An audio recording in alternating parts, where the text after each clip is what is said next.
पीछे लिखा हुआ है, हम लोग गीत विराह गायकर रुचि यादव प्रतापगढ़ की पावन धरती से एक समय सबके नमस्ते प्रणाम अभिनंदन एवं वंदन स्वागत करते हैं। आशीर्वाद के चाह रहे कि हम बच्चे अपनी कला में कामयाब रहे।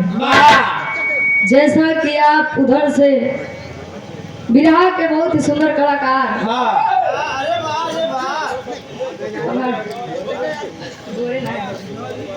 विराह के बहुत ही सुंदर कलाकार बसाना तरहार जसोरा प्रयागराज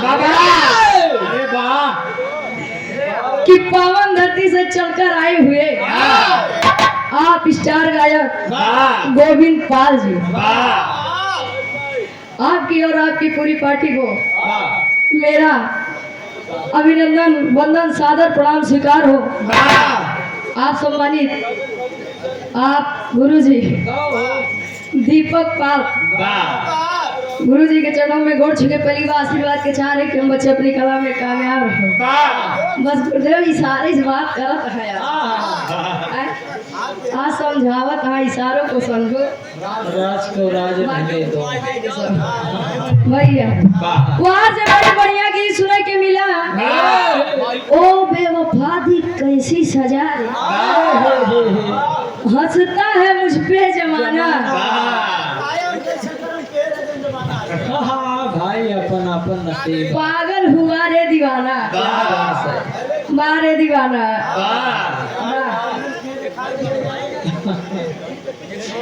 माई की वंदना बड़ी बढ़िया सुने के मिला। जैसा कि बताया जाता है इस हिंदू धर्म में जितना मनाई नहीं ना उससे ज्यादा देवी देवता है। सारी जिंदगी काका नाम लेते लेते खत्म हो जाए, वो मलाई खत्म हो जाए भैया। आज के आप कार्यक्रम आयोजक साहब परम सम्मानित परम सदस्य धर्म के आप बाबूजी श्री ईश्वर चंद्र बिंद जी, बाबूजी के आज ये आदेश हुआ कि आज कार्यक्रम करे के मौका मिला।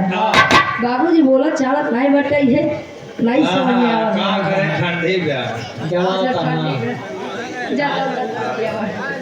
और माई की वंदना के लाइन से